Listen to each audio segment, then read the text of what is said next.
Welcome to Jio helper. आज का topic है एग्रीकल्चरल ज्योग्राफी। आज का टॉपिक है एग्रीकल्चरल ज्योग्राफी। ये पार्ट 1 है, पार्ट 2 पार्ट 3 आएगा। वीडियो अच्छा लगा तो like share and subscribe please कीजिए। Question number 1, which one of the following characteristics is best suited to intensive farming? यहाँ पर कीवर्ड क्या है? Intensive farming. इंटेंसिव फार्मिंग का कैरेक्टरिस्टिक्स क्या है? Option A 1 large farm size, option number 2 low labour input, option number 3 high yield rate, option number 4 sparsely populated region. इसका जो right answer होगा ऑप्शन नंबर सी मतलब 3 high yield rate. The characteristics of intensive farming, यहाँ पर कुछ दिया हुआ है, देख लो। स्मॉल फार्म साइज, इंटेंसिव जो फार्मिंग होता है वहाँ पर स्मॉल फार्म साइज मतलब फील्ड है छोटा होता है। हाई लेबर इनपुट मतलब लेबर जाता है, लेबर जो है वो ज़्यादा होता है, नंबर ऑफ लेबर ज़्यादा होता है। हाई पॉपुलेशन रीजन, वहाँ का पॉपुलेशन भी हाई है। इंटेंसिव फार्मिंग जहाँ पर होता है वहाँ पर फार्म साइज छोटा होता है, लेबर इनपुट ज़्यादा होता है और पॉपुलेशन भी ज़्यादा होता है। Question number 2, lumbering falls in the category of, lumbering कौन सा कैटेगरी से बिलोंग करता है? Option 1 tertiary activities, option number 2 secondary activities, option 3 primary activities, option number 4 quaternary activities. इसका राइट आंसर होगा प्राइमरी एक्टिविटीज, क्योंकि लंबरिंग जो होता है डायरेक्ट नेचर से मिलते हैं, इसलिए प्राइमरी एक्टिविटीज है। लैम्बरिंग क्या है? लैम्बरिंग इंडिकेट्स फॉरेस्ट एंड ट्रीज काट डाउन, मतलब फॉरेस्ट और ट्रीज काट डाउन को क्या बोलते हैं? लैम्बरिंग। ये नेचर से है डायरेक्ट, इसलिए ये प्राइमरी एक्टिविटी होगा, activities. Question number 3, D Whittlesey divided the whole world into how many types of agriculture region? जो व्हिटलेसी का जो थ्योरी है वेरी वेरी इंपॉर्टेंट है, एक ना एक एमसीक्यू आता ही है। जो व्हिटलेसी है वर्ल्ड को कितने एग्रीकल्चर रीजन में डिवाइडेड किया था? Option number 1 12, option number 2 13, option number 3 115, option number 4 18। इसका जो राइट आंसर होगा 13। कौन सा साल में दिया था एग्रीकल्चर रीजन डिवाइड किया था व्हिटलेसी ने? इन 1936। ये साल भी आता है कभी कभी। 1936 में डी व्हिटलेसी ने वर्ल्ड को 13 एग्रीकल्चर रीजन में डिवाइडेड किया था। Question number 4, which one of the following criteria was used to demarcate 15 agro-climatic regions which were accepted by the Planning Commission of India?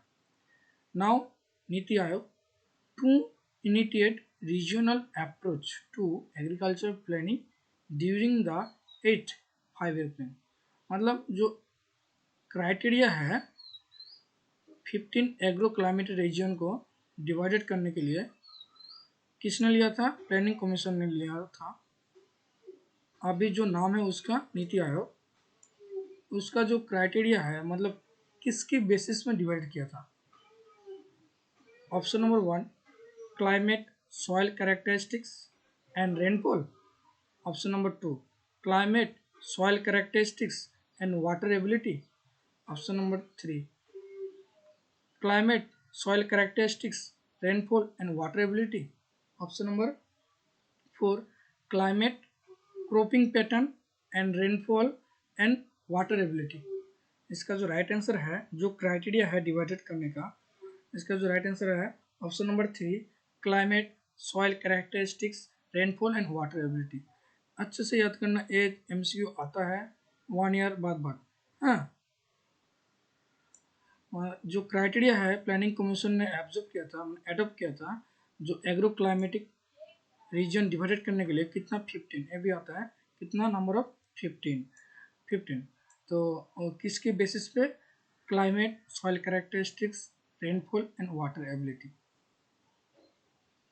Question number 5, which one of the following countries hold the first rank in commercial dairy farming?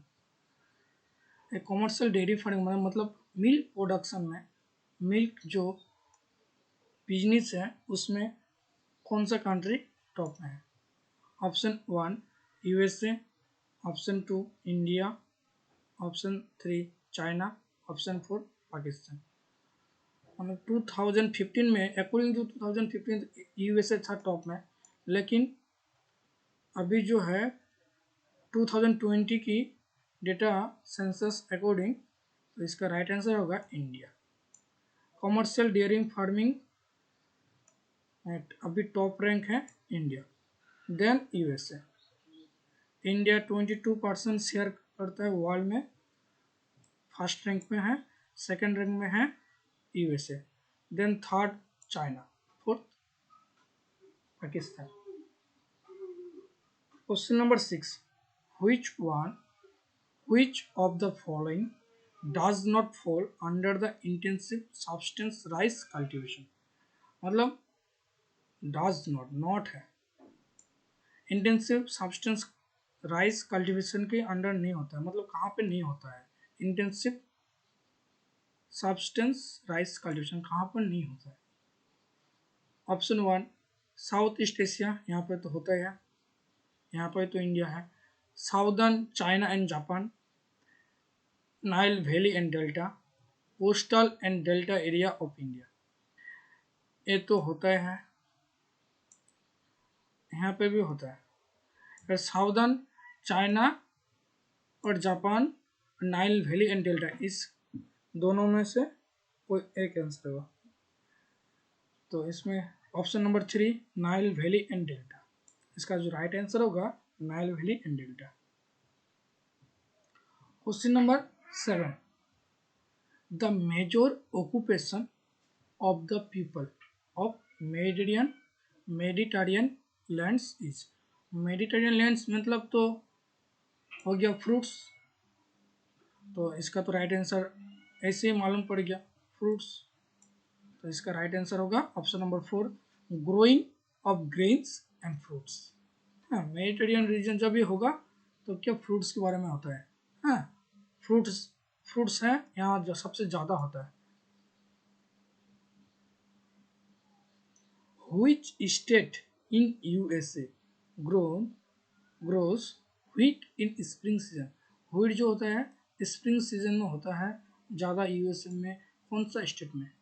Option number 1 North Dakota, take option number 2 Texas, option number 3 Nebraska, option number 4 California. इसका जो right answer है option number 1 North Dakota. ये previous year MCQ है, important है, आ सकता है। USA में व्हीट जो होता है स्प्रिंग सीजन में कौन सा स्टेट में होता है? इसका आंसर होगा North Dakota. Question number 9, in order to find out crop combination regions, the algorithm dp square minus dn square divided n, मतलब dp का मतलब क्या है पॉजिटिव डेविएशन और dn का मतलब क्या है नेगेटिव डेविएशन।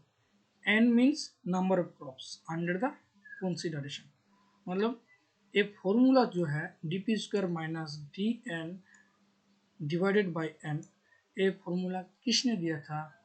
क्या कैलकुलेशन करने के लिए? क्रॉप कॉम्बिनेशन रीजन कैलकुलेशन करने के लिए।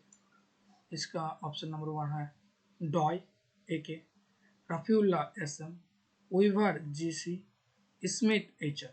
इसका जो राइट आंसर होगा रफीउल्ला। रफीउल्ला ने एक फॉर्मूला यूज़ किया था क्रॉप कॉम्बिनेशन रीजन फाइंड करने के लिए। इसका जो फॉर्मूला था dp square minus dn square divided n, Rafiullah ने दिया था। पहले क्रॉप कॉम्बिनेशन के बारे में बोला था वीवर ने बोला था। कौन बोला था? वीवर। लेकिन ये फॉर्मूला दिया था कौन? Rafiullah. In 1965, Rafiullah modified Weaver's method and introduced a new method known as maximum positive deviation method. क्या? Maximum positive deviation method कौन इंट्रोड्यूस किया था? रफीउल्लाह इन 1965 में। जो वेवर का मेथड है उसको मॉडिफाई किया था रफीउल्लाह इन 1965। Question number 10. In which year the paper Major Agricultural Region of the Earth, Major Agricultural Region of the Earth, ए कौन लिखा था? ये बुक कौन लिखा था? Major agriculture region of the earth was written by D Whittlesey. कौन लिखा था? D Whittlesey. लेकिन कौन सा ईयर में? पहले ही बोला दिया था 1936। व्हाइटलेसी का थ्योरी जो डिवाइडेड किया था वर्ल्ड को एग्रीकल्चर जोन में। Major agriculture region of the earth एक किताब है, कौन लिखा था? व्हाइटलेसी ने in 1936। Question number 11. The largest milk producer state of India is, जो मिल्क प्रोड्यूसर स्टेट है इंडिया का वो कौन है? एक Gujarat, second Punjab, third Uttar Pradesh, fourth Rajasthan. इसका जो राइट आंसर होगा 3 Uttar Pradesh. As of 2020 first rank है उत्तर प्रदेश, जो इंडिया का शेयर है 18%। सेकंड हो जाएगा राजस्थान 11%, थर्ड हो जाएगा आंध्र प्रदेश 10%, फोर्थ गुजरात। एक सीक्वेंस भी याद रखना क्योंकि कभी कभी आता है ascending order descending order milk producer state का, एक बहुत टिपिकल क्वेश्चन हो जाता है तब इसीलिए याद रखना first Uttar Pradesh, second Rajasthan, third Andhra Pradesh, fourth Gujarat. हाँ, बहुत टिपिकल हो जाता है कभी कभी, इसलिए याद रखना। The agricultural region is, agriculture जो रीजन है उसको क्या बोला जाता है? Homogeneous region, functional region, nodal region और natural reason.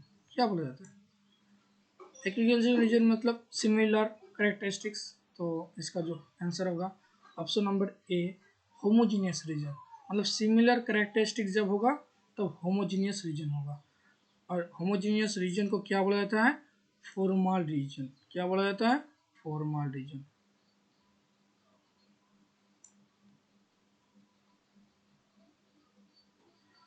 Question number 13. Which one of the following crop practice refers to crop rotation? ये यहाँ पर जो कीवर्ड है क्रॉप रोटेशन। रोटेशन मतलब रोटेट, फील्ड सेम होगा लेकिन क्रॉप रोटेट होगा, मतलब सीजन टू सीजन वेरी करेगा क्रॉप। अभी पोटैटो, उसके बाद व्हीट, ऐसा ऐसा मतलब डिफरेंस क्रॉप लगेगा क्रॉप रोटेशन। तो क्या है option number A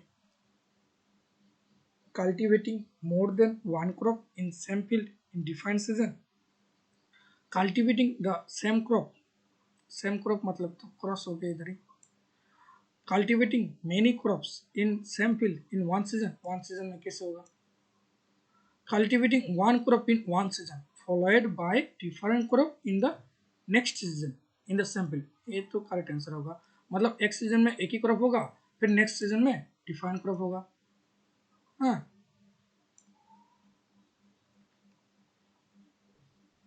next season में डिफरेंट क्रॉप होगा लेकिन फिल होगा क्या? सेम फिल होगा। Cultivating one crop in one season followed by different crop in the next season in the same field.